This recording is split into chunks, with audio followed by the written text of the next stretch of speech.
Welcome to this very special edition of the KAJ Masterclass Live, the show which ensures that you profit from your time spent here with experts, either through their insights, information, or simply learning from them. And today we have Falyn Morningstar. She's a functional diagnostic nutrition practitioner, and we'll talk to her about how to live the optimum life. Welcome to the show, Falyn. Thank you so much for having me, Ajay. I love your energy.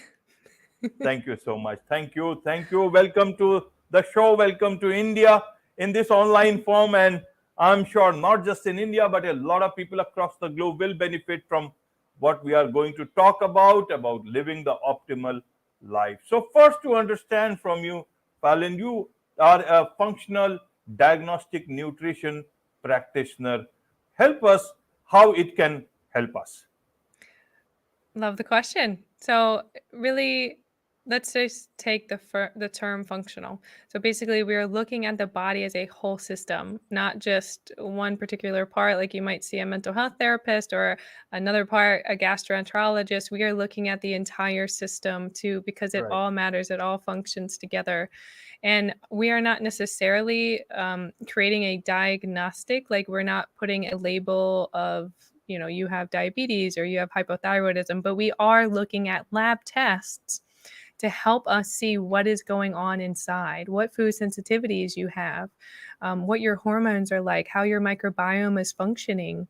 And that really helps us, or you, one, be validated for your concerns, because I know a lot of us feel a little bit of question marks when we might see a physician, or we might not know like where to go. These tests really validate you as a person to help calm your nervous system a little bit, to say like, here we have some results, like these very much clinically correlate with my concerns, and now we have a beautiful roadmap to be able to heal, or to have a starting direction to heal. And the nutrition, obviously, we're not just talking about diet. We are talking about rest. We are talking about your exercise, how you're getting that movement in. And we are talking about different stress reduction techniques. So, stress reduction, that is huge. We're not just saying you should be journaling in the morning or meditating. The certification kind of expanded into my own endeavors, and I also incorporate emotional regulation techniques as part of stress reduction, because when we have a regulated system, obviously we have better digestion, we have better mental clarity and focus, and better sleep. So all of those things are incorporated into what we do as practitioners, and what I have kind of even extended past that into what I do in my personal practice. Absolutely, absolutely, Falyn. So, if I understand, a functional diagnostic nutrition practitioner is somewhat like an internal medicine expert or a general practitioner, and they were supposed to, earlier on, a general practitioner used to go to the doctor. They used to look at everything and not just one aspect, even though you would go and complain about one thing, but they would almost look at so many things. In today's time, there are a lot of internal medicine experts and even general practitioners in hospitals, in wherever we go. I want to understand how to differentiate between them, as well as somebody who is into functional diagnostic nutrition practice, so that people can understand this is what they can do, this is what these people can do. And I want to understand, with all the tools and facilities, everything available with internal medicine experts, uh, what is it that is still lacking, so that someone else has to look at things much more holistically. It is not that they are not doing their job, but somehow there seems to be something that falls off into the creek that one needs to rediscover in our lives. Great questions. So, one, I think that a lot of us, just because of how society works, we put a lot of pressure on doctors figuring out how to fix us. And I think that we need to take personal responsibility for ourselves into asking the right questions, doing our own research, and not to say that we do not need to have guidance and other practitioners, but I think there can be a balance there. We can do our due diligence, take responsibility, but also go out there and seek some answers because we know ourselves the best and we know when something is off. So I would encourage you to keep going down that path, but to look at kind of Western medicine, which is more of like the traditional, you see a family physician or you see maybe a gynecologist or a traditional gastroenterologist.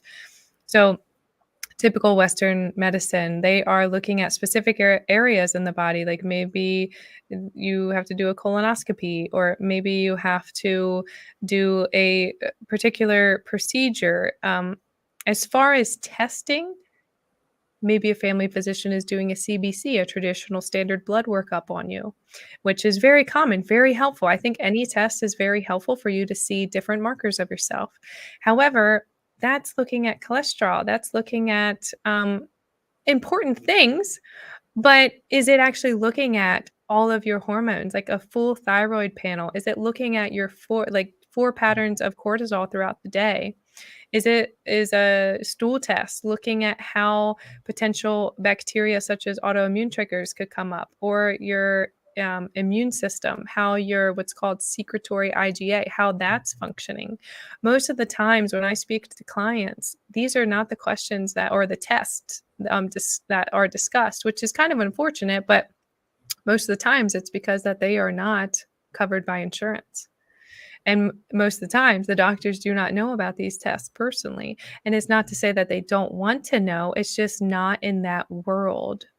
It's not in the traditional Western world to talk about those things because, yes, they're not covered by insurance. So I think Western medicine is very much needed. If you um, have a broken arm, if you have a fracture or anything like that, my goodness, like absolutely go to see somebody to help yourself. But if you are dealing with this always underlying like digestive issues, or if you're dealing with this constant fatigue that you are trying your best to figure out, I would encourage you to go more of the functional and the integrative holistic approach, because it could very much be your gut. The imbalances in our gut very much impact how we feel and how much energy we are able to cultivate throughout the day.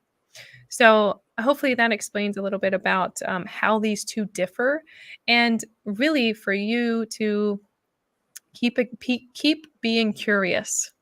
You know, Absolutely. don't get discouraged. Just keep being curious about how you can continue to improve.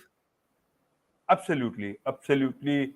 If you have an issue and it's not getting resolved, then keep looking for that answer and keep looking at all the places that it is possible to get that answer. Yes, And and one thing I want to actually share, and just a random example. So our own our mouth has its own microbiome, and right, how we take care of our teeth, there's different meridian lines that connect to different points in our body. So, for example, if you have a root canal in a specific tooth, there might actually be a meridian line that connects to the breast tissue. And maybe down the road, you've been diagnosed with breast cancer, for example. In my experience, no traditional medicine practitioner is going to say, let's look at your teeth for breast cancer. So I encourage you to keep an open mind when you're going down this journey of self-discovery and self-healing, because there's many things, like, you don't know what you don't know, but continue to seek those people that look at the whole system and really take everything into account for you. absolutely, absolutely. Even in the general medicine and even the Western medicine, even you see things are so interrelated. When you have diabetes or blood pressure, doctors look at either your eyes, so either in terms of retinopathy, or in terms of diabetic retinopathy, or in terms of hypertensive retinopathy. So many, whatever I have learned here and there, that is why this body is such a great organism, that so many things are connected. Why I talk about this is, we talk about it in the Indian system of living, in the Indian system of medicine also, from early childhood. Whenever you go to the doctor or something, they talk about it. Even yoga talks about it. Every system And I guess this is where the good part is, that with more knowledge being uh, examined by different people from all over the world, these are great times where you can get the best out of whatever is, whatever treasure is available with humanity in any part of the world, including the Western system of medicine, which is great, especially in some very, very good things like surgery. And as you talked about, if it's a broken arm, that's the way I see it. Yes, and another thing that kind of is stemming from you sharing that is I've heard definitely over a handful of people having their gallbladder removed. If they're having like kind of attacks of their gallbladder, and the gallbladder is really helpful for digesting fats. It's pretty darn essential. And when this it kind of hurts my heart sometimes to speak with these, they're mainly ladies, but to have the doctor say, "Oh, okay, you're having these issues." I am not 100% sure, like, if tests were actually done to look at, are there gallstones in there? Why is that causing issues? Like, what's actually going on? It's removed, thinking that that's the end all be all, and they have this surgery, and my goodness, it's removed. And now, maybe 5 years down the road, they have another issue come up because, like all of our organs, we can still live some without some of them, but not Right. live optimally. So without the gallbladder intact, I mean, we can't digest fats. And not even some of them say that the doctor didn't even share how they should change their lifestyle now that they don't have this organ. So they're consuming like fatty foods and whatnot, and it's really impacting their system. And when we have a higher stress count, meaning we cannot break down fats, even though we are eating the avocados, olive oils, etc., those fats, um, we're hurting ourselves even more for some other symptom to come up. So there's a fine balance there between, oh, I'm having gallbladder issues, like let's remove it, to I'm having gallbladder issues, like let's actually see if we can heal this thing and bring it back to life and help the process. So there's definitely a fine balance. And I think people are very much waking up to alternative approaches.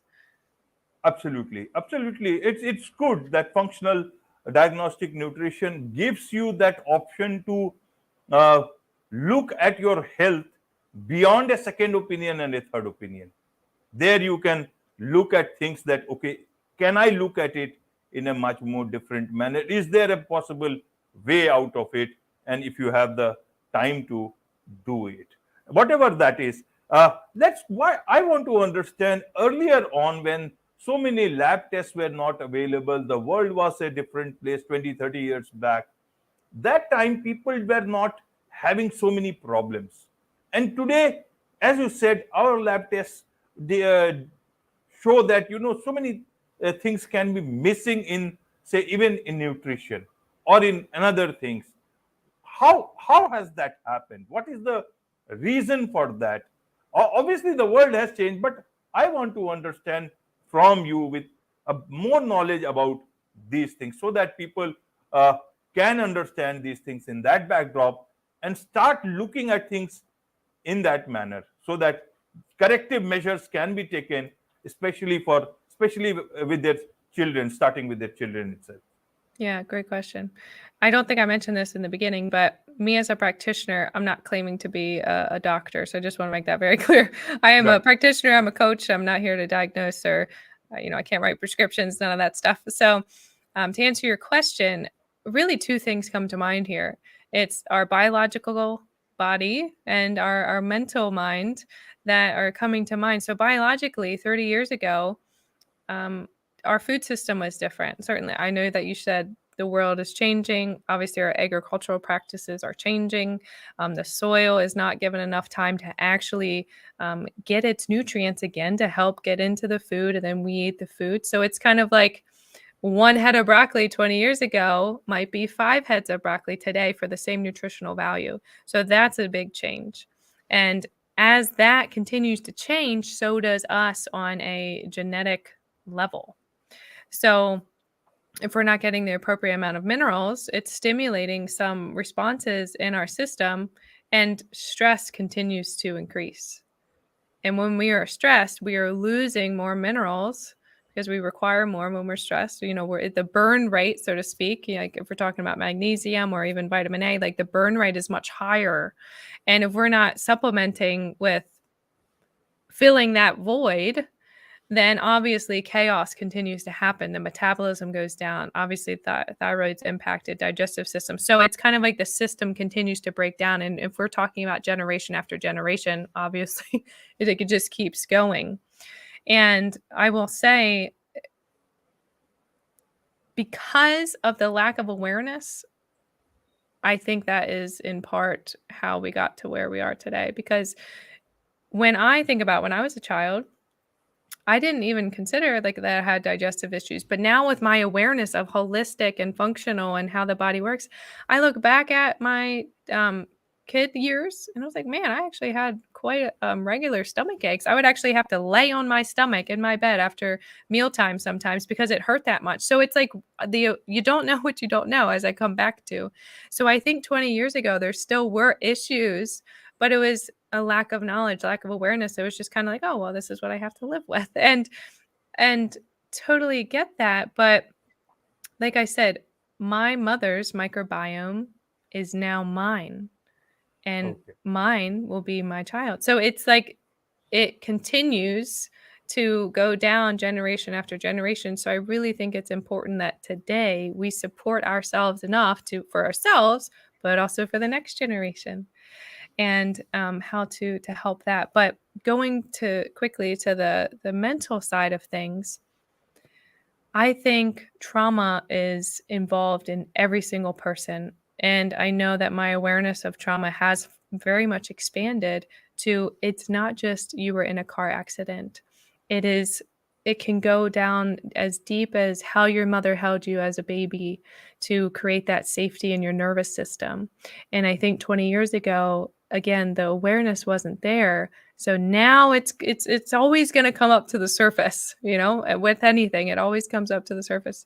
And I think today we really have to have this beautiful balance between our biological self, eating the right food, sleeping, exercising, but also our mental self, like really regulating our nervous system, being able to have healthy boundaries, healthy coping mechanisms to live a less anxious and overwhelmed life as our world continues to change very rapidly. So I hope that helps explain that.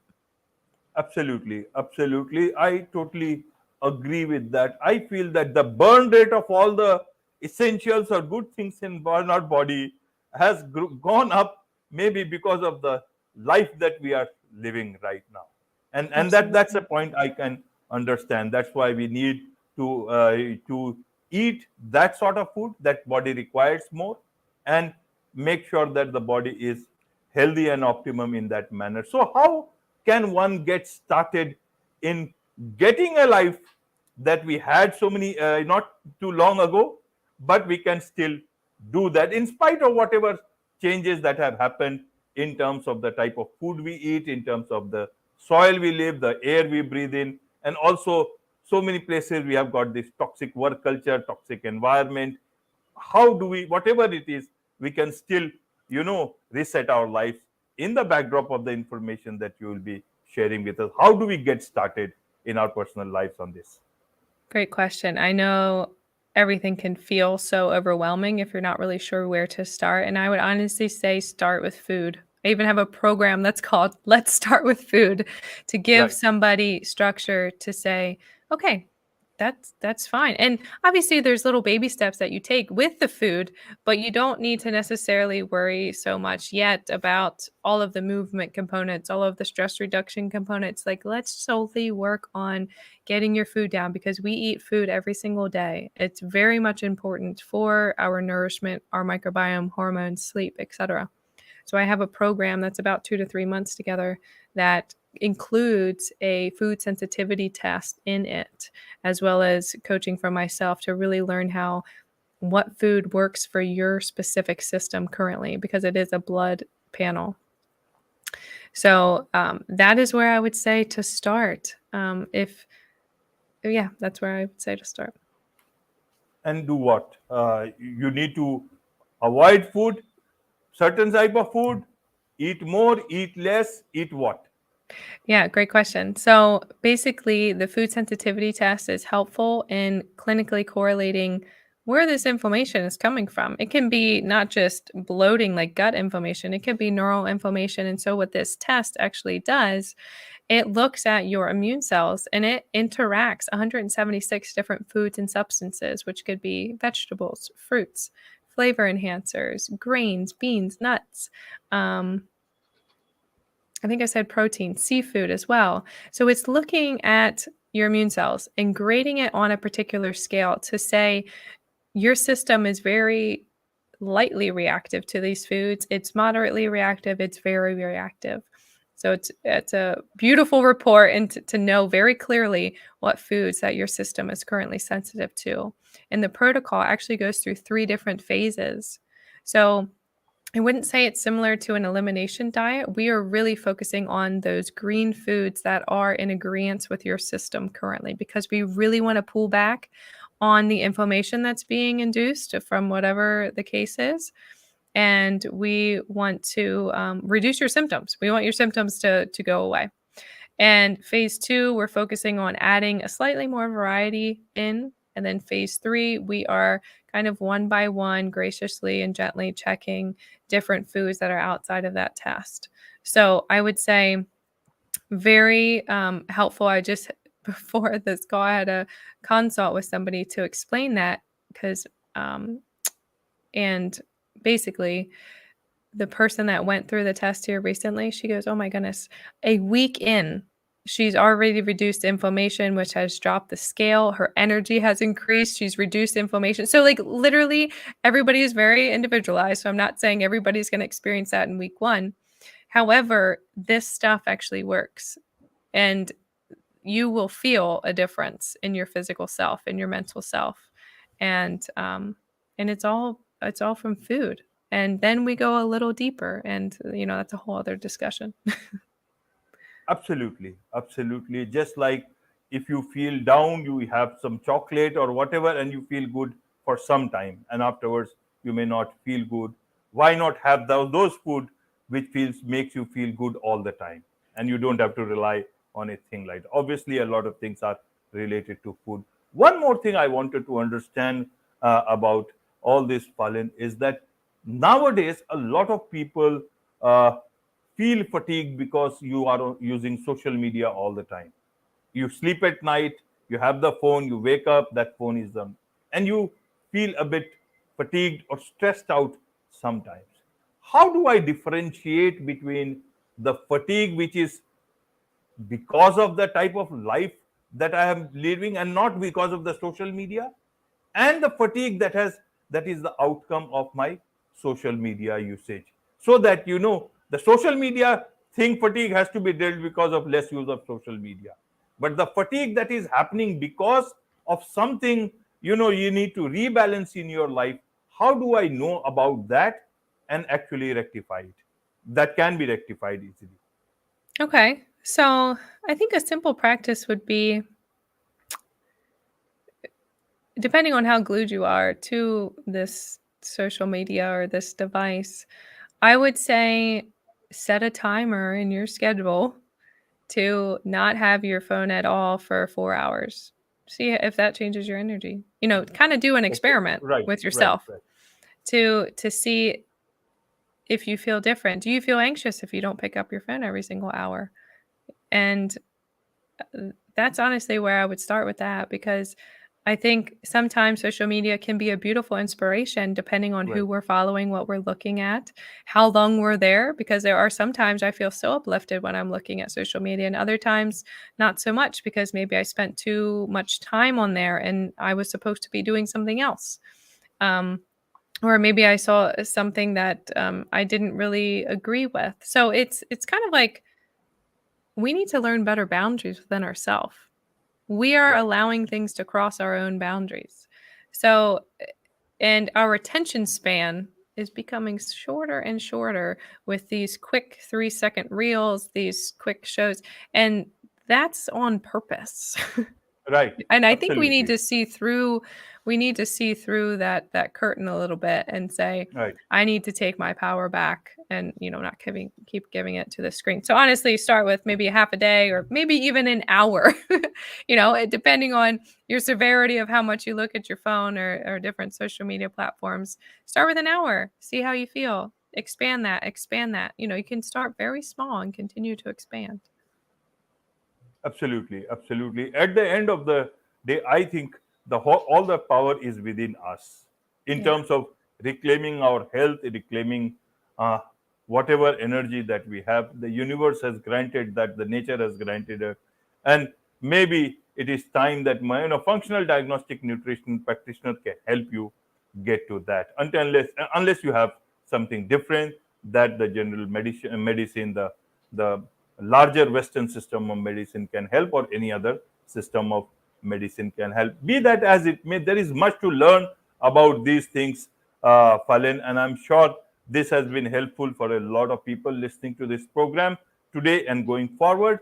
In terms of knowing more about all these things, how can people connect with you, learn more from you, and those who would want to get, coached by you to understand themselves, get back their health in the way you do, what's the best way to do so, to connect with you? Anybody can connect with me on Instagram. It's at Falyn Morningstar. If you'd like to email me, that would be a great way as well. It is discover@falynmorningstar.com. And you can always set up a free conversation with me by just going to calendly.com/power-FAL for FAL. And literally a free conversation. I would love to support you, to hear your concerns, and to see if it feels in alignment to be working together. But there's also opportunity to be on my free newsletter. I send that out once a week with just helpful tips. Again, those baby steps that make all the difference in the long run. So any of those platforms, I'm happy to have a conversation. Wonderful, wonderful. With this, it's a wrap on this very special edition of the KAJ Masterclass Live. Thank you so much indeed for joining us.